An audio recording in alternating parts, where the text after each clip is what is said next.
मी सारिका. मी एका अकॅडमीमध्ये शिक्षिका होते. माझ्या घराच्या काही अंतरावरच माझी एक मैत्रीण राहत होती. अनुष्का माझ्याहून वयाने थोडी मोठी होती. ती विवाहित होती. तिला एक मुलगाही होता.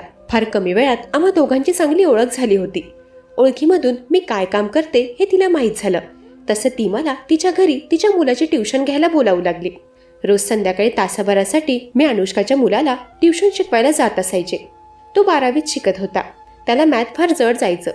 खास करून गणिताचे क्लासेस तो माझ्याकडून घेत होता. अनुष्काच्या मुलाचं नाव समीर होतं. काहीच दिवसात त्याची व माझी चांगलीच गट्टी जमली होती. अनुष्का व माझी चांगली मैत्री असल्यामुळे समीरच्या ट्युशनची मी तिच्याकडून जास्त फी घेत नव्हते. तसे तर मी तिच्याकडून एक पैसाही घेणार नव्हते, पण अनुष्का ऐकायला तयार नव्हती. म्हणून मी तिच्याकडून समीरच्या कोचिंगचे अर्धेच पैसे घेऊ लागले. अनुष्का मला सांगायची की तू जेव्हापासून समीरची कोचिंग घेत आहे तेव्हापासून त्याचा अभ्यासात चांगलं मन रमू लागलंय. नाहीतर याआधी त्या महागड्या ट्युशनमध्ये असताना ना तो वेळेवर अभ्यास करायचा ना त्याचे मार्क्स ठीक यायचे. आता अनुष्काने माझा चांगलाच घरोबा झाला होता. मी माझ्या घरी एकटीच राहायचे. माझं अजून लग्न झालं नव्हतं. याउलट अनुष्काचा चांगला सुखी संसार चालला होता. पण एकदा अचानक तिच्यात व तिच्या नवऱ्यामध्ये काहीतरी बिनसलं. मी जेव्हा संध्याकाळच्या वेळी अनुष्काच्या घरी समीरला शिकवायला गेले तेव्हा मला अनुष्का घरी दिसली नाही. मी समीरकडे अनुष्काची विचारपूस केली तर तो म्हणाला, काल रात्रीपासून आई बाबांमध्ये फार भांडणं चालली आहेत. मी कॉलेजमधून घरी आलो तर आई मला घरात दिसली नाही. आई तर मला एकट्याला सोडून तिच्या माहेरी निघून गेली. घरात आईवडिलांचं भांडण पाहून समीरच्या मनावर काय परिणाम झाला असेल ते मी जाणून होते. तेव्हा मी त्याला समजावतच म्हणाले की तू अजिबातच चिंता करू नकोस. तुझी आई काहीच दिवसात घरी परतेल. नवरा बायकोचं भांडण जास्त दिवसांचं नसतं. तेव्हा माझ्या समजवण्याने समीर समजला तर होता. मी रोजप्रमाणे त्याची ट्युशन घेतली व तिथून माझ्या वेळेत घरी जाऊ लागले. जात्यावेळी समीर म्हणाला, आंटी, आई तर माहेरी गेली आहे. ती आता कधी परत येईल ते मला माहीत नाही. आता घरात ना मला काही स्वयंपाक बनवता येतो ना बाबांना. मला तर बाहेरचं काही खाल्लं की लगेचच ताप चढतो. तू आमच्या जवळची आहेस म्हणून मी तुला एक रिक्वेस्ट करू का? प्लीज आजच्या दिवस तू आम्हाला स्वयंपाक बनवून देशील का? समीरची रिक्वेस्ट ऐकून मी त्याच्याजवळ जात त्याचा गाल खेचला व त्याला म्हणाले, रिक्वेस्ट करण्याआधी तुम्हाला आपलं म्हणून हाक मारलीस ना? मग आपल्या लोकांना अशी रिक्वेस्ट करायची नसते. आजपासून जोपर्यंत तुझी आई घरी नाही तोपर्यंत मी तुमचा स्वयंपाक बनवून देईल. अनुष्काचा परिवार हा माझाच परिवार आहे. तेव्हा मी तिथे काही वेळ थांबून 2 जणांचा स्वयंपाक तयार करून माझ्या घरी निघाले. पुढे 2-3 दिवस उलटले. मागच्या 2-3 दिवसांपासून रोजच मी अनुष्काच्या घरी तिच्या मुलाचा आणि नवऱ्याचा स्वयंपाक बनवायला जात होते. तिथे जाण्यामुळे माझा जरा एक्स्ट्रा वेळ जाऊ लागला होता. माझ्याकडे माझ्या स्वतःच्या कामांसाठी वेळच उरत नव्हता. घरी उशिरा आल्यावर माझा स्वयंपाक बनवून मला उद्याची जॉबला जाण्याची तयारी करावी लागायची. आता एक्स्ट्रा काम वाढल्यामुळे माझी फार धावपळ सुरू झाली होती.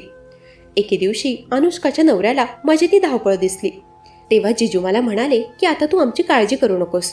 जोपर्यंत अनुष्का घरी येत नाही तोपर्यंत आम्ही मेस लावतो. आमच्यामुळे तू तुझी ओढाताण करून घेऊ नकोस. जॉब करणाऱ्या व्यक्तीचं आयुष्य किती ओढाताणीचं असतं ते मला चांगलंच ठाऊक आहे. मी त्यांना म्हणाले, तुम्ही माझे आपलेच आहात. तुमचं काम करायला माझी अजिबात ओढाताण वगैरे होत नाहीये. तेव्हा त्यांनी मला सांगितलं की त्यांना काही दिवसांकरिता बाहेर गावी जायचं आहे. समीरला ते त्यांच्या कोणा मित्राकडे ठेवणार आहेत. आता काही दिवस तुला आमचं काम करायची गरज नाही. तेव्हा मी त्यांना म्हणाले, तुम्हाला हरकत नसेल तर समीरला माझ्या घरी ठेवाल का? मी असं बोलताच समीरही त्याच्या बाबांकडे हट्ट करू लागला की मी आंटीकडेच थांबणार. मी तुमच्या कोणा मित्राला ओळखत नाही. समीरचा हट्ट पाहून त्याच्या बाबांनी त्याला माझ्या घरी ठेवण्यास होकार कळवला. दुसऱ्या दिवसापासून जोपर्यंत समीरचे बाबा घरी येत नाही तोपर्यंत समीर माझ्याकडे राहायला आला. सकाळी माझी जॉबला जाण्याची व समीरची कॉलेजला जाण्याची वेळ एकच होती. दुपारी मी 1 वाजता घरी यायचे. समीरलाही घरी यायला 1 वाजत असायचा. दुपारच्या जेवणालाही आम्ही सोबतच बसायचो. मी समीरला माझ्या मुलाप्रमाणे जीव लावू लागले होते. पण त्याच्या मनात असे काही विचार सुरू झाले होते ज्याचा मला जराही अंदाज नव्हता. दुपारच्या वेळी समीरचा घरात वेळ जात नसायचा. तो हळूहळू बोर होऊ लागला होता. आता मी पूर्ण वेळ त्याच्या आजूबाजूला राहू शकत नव्हते. मला दुपारच्या वेळीही अकॅडमीमध्ये जावं लागायचं. संध्याकाळी घरी आल्यावर मला समीरची शिकवणी घ्यावी लागायची. त्याची अपेक्षा असायची की मी संध्याकाळी घरी आल्यावर त्याच्यासोबत थोड्या गप्पा गोष्टी कराव्या, पण मला ते शक्य नव्हतं. समीरला अजून थोडं बिझी करण्यासाठी मी एकदा त्याला म्हणाले की समीर, तुझी उंची चांगली आहे, तू जिम वगैरे जॉईन करायला हवी. माझ्या ओळखीत एक जिम आहे. तुला हरकत नसेल तर मी तुझे तिथे ॲडमिशन करून देते. म्हणजे तुला घरात बोर होणार नाही आणि तुला चांगल्या सवयीही लागतील. समीरने जिमचं नाव ऐकताच लगेच होकार भरला. तो म्हणाला, आंटी तू किती मनकवडी आहेस. मी माझ्या बाबांना कधीपासून सांगत आहे की मला जिम जॉईन करून द्या, पण ते माझं बोलणं मनावर घेतच नव्हते. त्यांचं मत आहे की मी अजून लहान आहे, पण मी आता लहान नाही हे तू बरोबर ओळखलंस बघ. बाबा तर त्यांच्या वयानुसार विचार करतात, पण तू तशी नाहीस. त्यावर मी म्हणाले, अच्छा म्हणजे तू माझ्यासमोर माझ्या जिजूंना म्हातारा म्हणतोयस तर.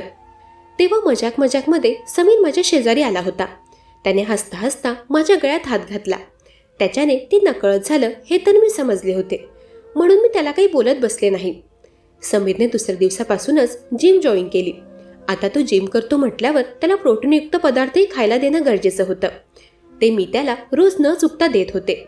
एकदा रात्री मी समीरच्या खोलीत त्याला दूध द्यायला जात होते, तेव्हा अचानक त्याच्या खोलीच्या दरवाजातच माझा पाय मुरगळला आणि मी जागेवरच पडले. मला पडलेलं पाहून समीर लगेचच धावत माझ्या जवळ आला. त्याने तेव्हा काहीही विचार न करता माझी मदत केली.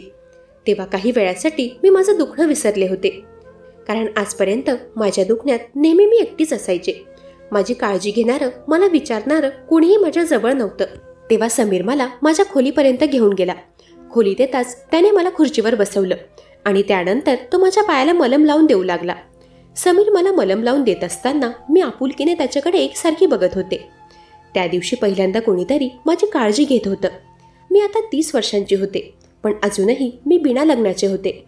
माझ्या आयुष्यात समीरसारखं काळजीवाहू कोणी नव्हतं. तेव्हा मी त्याला म्हणाले की समीर, तुला तर मी नासमज समजले होते, पण तू तर फार समजदार आहेस. तुझी मॅच्युरिटी पाहून मी तर आश्चर्यचकित झाले. त्यावर समीर म्हणाला, मी आता लहान नाही, मी आता मोठा झालोय. असं समज आता माझ्यात माझ्या बाबांप्रमाणे ताकद आलीये. समीरच्या बोलण्यावर मी हसू लागले. त्याच्या बोलण्यातून तो लहान आणि बालिश वाटत होता. पुढच्या मिनिटाला तो माझी प्रशंसा करू लागला. तो म्हणाला, तू मला सख्याप्रमाणे सांभाळून घेतलंयस. खरंच तू किती चांगली आहेस ना. समीरच्या तोंडून माझं कौतुक ऐकून मला फार बरं वाटत होतं. तेव्हा बोलता बोलता तो म्हणाला, आंटी तुला हरकत नसेल तर मी तुझ्या खोलीत झोपू का? रात्री तुला काही गरज पडली, तुला उठायचं असेल तर मी इथे असलो तर मी तुला उठवायला मदत करू शकतो. समीर फार चांगला मुलगा होता. तेव्हा मी त्याला माझ्या खोलीत झोपण्यास होकार भरला.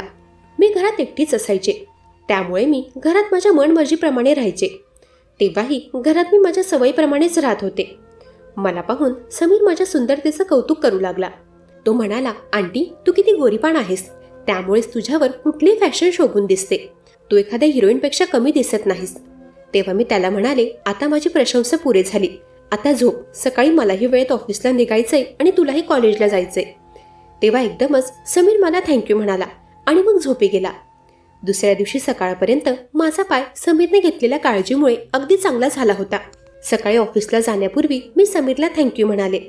रात्री तो मला थँक्यू का म्हणाला ते मला त्याला विचारायचं होतं, पण तेवढ्यात त्याचा मित्र त्याला घ्यायला आला आणि तो कॉलेजसाठी निघाला. मग माझ्याने त्याला ते विचारायचं राहिलं. त्या दिवशी रात्रीही झोपायच्या वेळेत तो माझ्या खोलीत आला. तो म्हणाला, आंटी आजही मला तुझ्या खोलीत झोपायचं आहे. मी त्याला म्हणाले, आज माझा पाय अगदी चांगला आहे, आज तुला कुठल्या कारणाने माझ्या खोलीत झोपायचंय? त्यावर तो जरा अडखळतच म्हणाला, मला माझ्या खोलीत झोपायला फार भीती वाटते. रोज मी घरी आई शेजारी झोपायचो.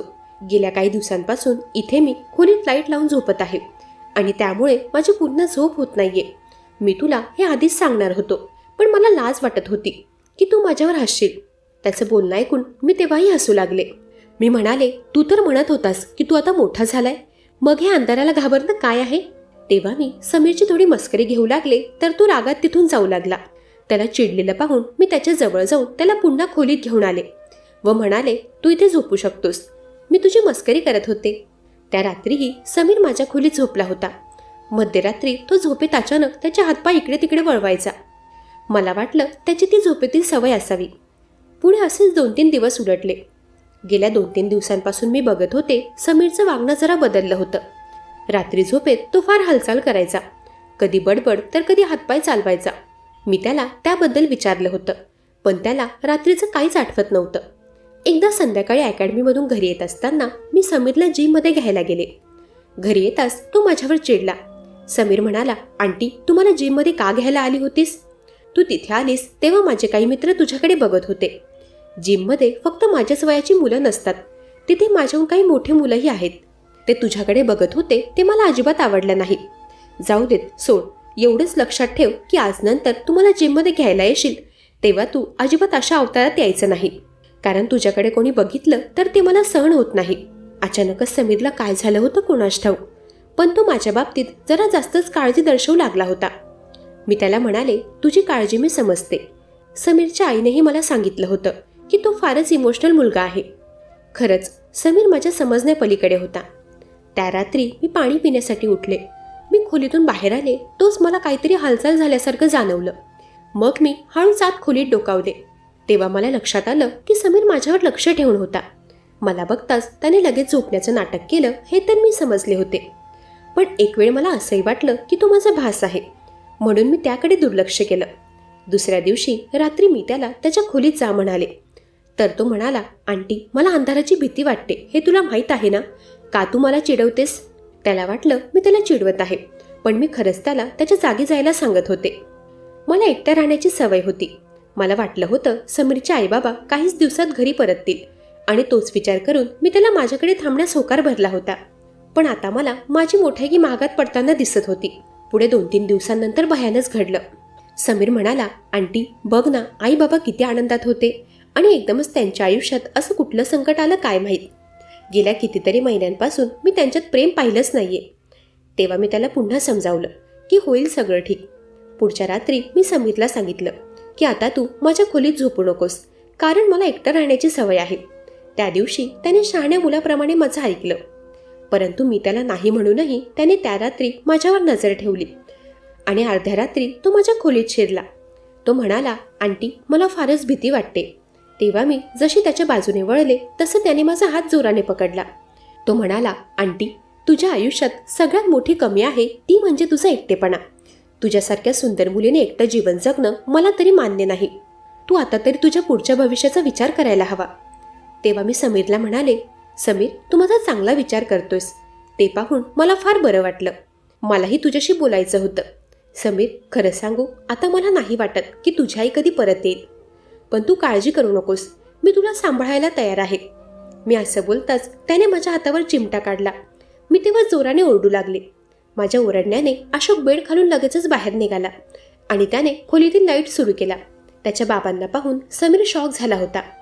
तो म्हणाला, बाबा माझ्यापासून हे सगळं लपवायची गरज नाहीये, कारण मी तुमचे व तुमच्या या प्रेयसीचे सगळे फोन कॉल्स व मेसेज बघितले आहेत. मला विश्वासच बसत नव्हता की तुम्ही मला व आईला अशा प्रकारे फसवत असाल. मागच्या काही दिवसांपासून मी आंटीला अर्ध्या रात्री या खोलीतून बाहेर पडताना बघत होतो. ती रात्रीच्या आपल्या घरी का जात असते ते मला समजत नव्हतं. तिच्यावर लक्ष ठेवण्याकरता मी तिच्या खोलीत झोपायला येत होतो. शेवटी माझा संशय खरा ठरला. आईलाही तुमचा आणि आंटीचा अफेअर माहीत झालंय, म्हणून ती तुम्हाला सोडून गेलीये ना? समीर मला म्हणाला, मला हेच सगळं सत्य बघायचं होतं. माझ्या आईवडिलांचं प्रेमाचं नातं खराब करणारी तू आहेस तर आता तुझा खरा चेहरा माझ्या समोर आलाय. तू कधीच कोणाशी प्रामाणिक राहू शकत नाहीस. तू माझ्या बाबांनाही पुढे जाऊन धोका देशील हे नक्की. त्यावेळी त्याचं बोलणं ऐकून मला माझीच लाज वाटू लागली. अशोक माझी जुनी मैत्री होती. मी त्याच्या प्रेमात पडले होते. तो एक विवाहित पुरुष आहे याचा मी विचारच केला नाही. अशोक त्याच्या मुलाचं बोलणं ऐकून भावुक झाला होता. अशोकने माझ्यासोबत आयुष्य घालवण्याचं जे मला वचन दिलं होतं ते तेव्हा त्याने झटक्यात मोडलं. तो त्याच्या मुलाला घेऊन तिथून निघून गेला आणि शेवटी मी एकटे पडले होते. लग्न झालेल्या पुरुषासोबतची जवळीक काही कालावधीसाठीच असते. क्षणभराच्या आनंदानंतर शेवटी तो विवाहित पुरुष त्याच्या संसारात परततो. म्हणून अशा नको त्या नात्यात अडकण्याआधी मुलींनी एकदा आपल्या भविष्याचा सखोल विचार करावा. मंडळी, कशी वाटली ही कथा? ऐकत रहा मनाचे बोल.